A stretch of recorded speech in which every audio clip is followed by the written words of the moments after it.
Au nom du Père et du Fils et du Saint-Esprit. Amen. La paix de Jésus soit dans votre maison. J'espère que vous allez bien, que vous êtes dans la paix et la joie de Jésus. Alléluia. Chapitre 21 du Évangile selon Saint Jean, chapitre 21, versets 15 à 19. On est dans un contexte très particulier et vous allez le comprendre à la lecture. Merci Jésus pour ta parole. Après le repas, Jésus dit à Simon-Pierre : « Simon, fils de Jean, m'aimes-tu plus que ceux-ci ? » Pierre lui dit : « Oui, Seigneur, tu sais que je t'aime. » Et Jésus lui dit : « Fais paître mes agneaux. » Puis une seconde fois, il lui demanda : « Simon, fils de Jean, m'aimes-tu ? » Il répondit : « Oui, Seigneur, tu sais que je t'aime. » Alors il dit : « Fais paître mes brebis. » Pour la troisième fois, il lui demanda : « Simon, fils de Jean, m'aimes-tu bien ? » Pierre devint triste parce que Jésus lui demandait pour la troisième fois : « M'aimes-tu vraiment ? » Il répondit : « Seigneur, tu sais tout, tu sais que vraiment je t'aime. » Et lui, il dit : « Fais paître mes brebis. » En vérité, je te le dis, quand tu étais plus jeune, tu te mettais ta ceinture et tu allais où tu voulais. Mais quand tu seras vieux, tu étendras les bras et un autre te mettra ta ceinture et t'emmènera où tu ne veux pas. » Et Jésus disait cela pour faire comprendre de quelle façon Pierre devait mourir et rendre gloire à Dieu, car il disait bien : « Suis-moi. »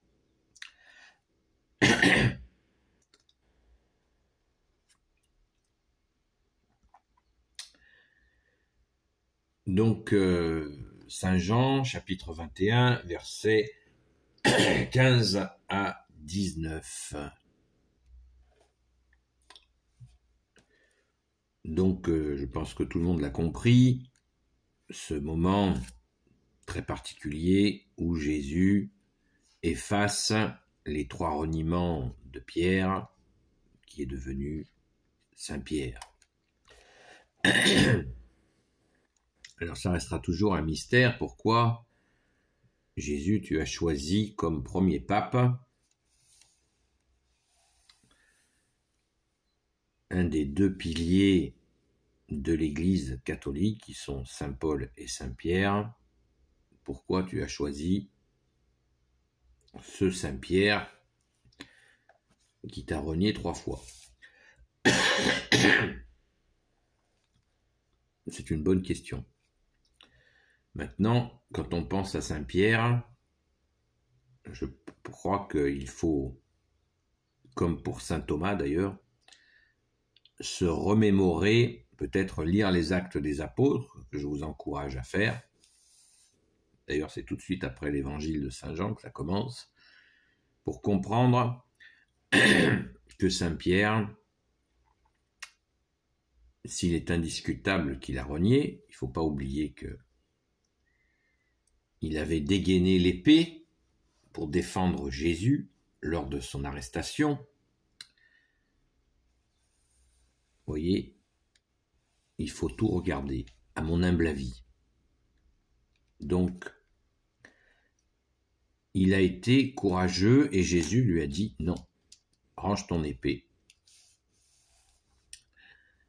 Et après, il est rentré dans une peur panique, enfin je ne sais pas, on ne va pas faire de psychologie, mais moi j'aime bien relater, essayer, je dis bien essayer, de relater les faits. Il nous est bien dit que lors de l'arrestation de Jésus, Saint Pierre dégaine l'épée et est prêt à défendre Jésus, comme il l'avait dit. Mais ça ne s'est pas, Jésus ne l'a pas voulu, et donc il s'est passé ce qui s'est passé après. Tout ça est mystère et mystérieux, mais donc on peut regarder que Saint Pierre n'était pas si poltron que ça, puisqu'il a dégainé l'épée et était prêt à défendre Jésus. D'autre part, quand Jésus lui a donné son pardon, à travers ces trois affirmations qui effacent les trois reniements, ces trois affirmations d'amour pour Jésus qui effacent les trois reniements, ça tout le monde le comprend, c'est facile à comprendre. Mais il faut aussi voir la suite. Avec quelle puissance Jésus va recevoir donc le pardon de Jésus qui est total, puisque Saint Pierre va faire des miracles comme Jésus, puisqu'il va même ressusciter une morte. C'est dans les Actes des Apôtres. C'est dire la puissance du pardon de Jésus qui est totale, pas de retour en arrière. Et il y a quelque chose qui interroge, c'est que nous savons que à la mort de Saint Pierre, quand il a été martyrisé, il a voulu, ses bourreaux ont voulu le faire périr en croix. Et lui, pour marquer sa différence avec Jésus qui a été crucifié sur une croix, merci Jésus de t'être offert pour nous, il a demandé à être martyrisé la tête en bas. Une façon de dire qu'il est plus petit que son maître, notre seul maître, que tu es Jésus.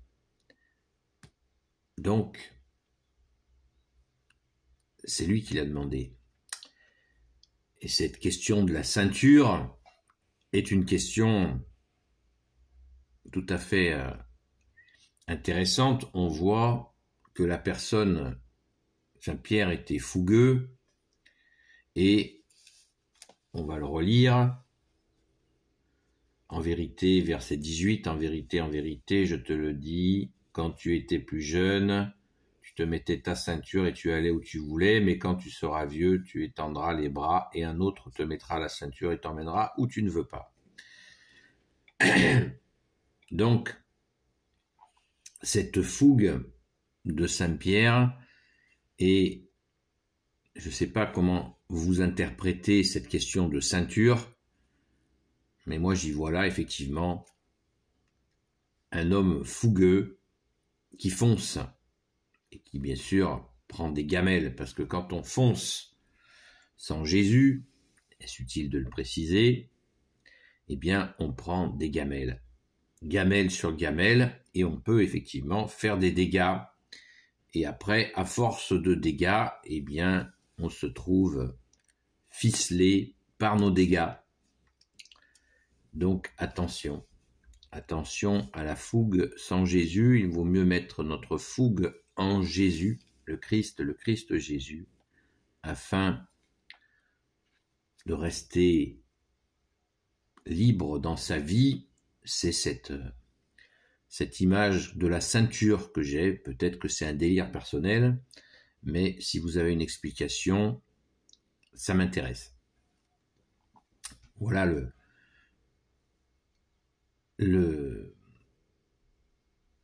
ces versets 15 à 20 de Saint Jean, chapitre 21, nous montrent, je crois, c'est qu'il faut regarder le plus dans cette question, c'est le pardon de Jésus qui est total.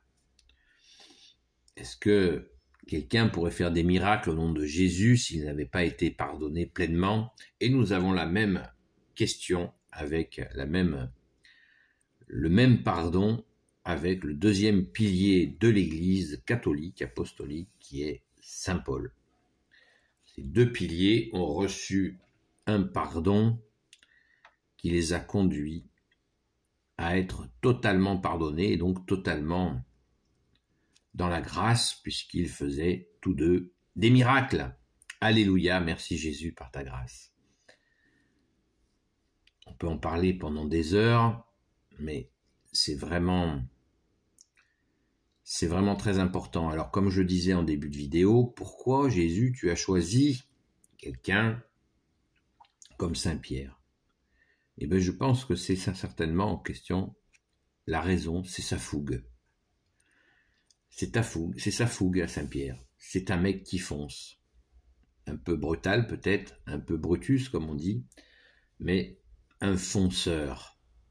Et pour démarrer l'Église, comme Saint Paul, il fallait des gens qui foncent. Et les gens qui foncent ont les défauts de leur qualité. Voilà. Mais Jésus, ça tempère tout cela à tempérer ces hommes pour en faire les deux piliers de son Église. Alléluia, merci Jésus, c'est magnifique d'en prendre conscience, surtout à notre époque, où les gens qui sont fougueux sont très souvent rejetés parce que le système a peur d'eux, parce qu'ils veulent continuer leur petite magouille, et les fonceurs les inquiètent. Surtout les fonceurs qui sont en Jésus, en toi Jésus, le Christ Jésus. Amen. Béni soit le Père, le Fils et le Saint-Esprit. Amen. Ô Jésus, toi qui peux tout et qui portes tout, toi le Sauveur, toi l'Emmanuel, je te confie toutes celles et ceux qui regarderont cette vidéo, ainsi que leurs proches, selon ta sainte volonté, ô Jésus. Sainte Marie, Reine des cieux, toi l'Immaculée Conception, toi qui écrases le serpent, toi qui as la lune sous tes pas, toi notre Mère, Notre-Dame. Saint Joseph, toi le juste et le saint, toi le sage, toi la terreur des démons, toi le saint gardien de la Sainte Église catholique, apostolique, Sainte Marie-Madeleine, notre chère sainte patronne, chère grande sœur, et vous, tous les saints et saintes amis de Jésus, Saint Michel Archange, qui est comme Dieu, Saint Gabriel Archange, Saint Raphaël Archange et tes anges guérisseurs, et vous tous les anges qui servez Jésus, je vous confie toutes celles et ceux qui regarderont cette vidéo, ainsi que leurs proches, selon ta sainte volonté, ô Jésus. La paix de Jésus soit dans votre maison, et je vous dis à très vite. Merci Jésus pour tes merveilles et ton pardon, ô Jésus, qui est puissant.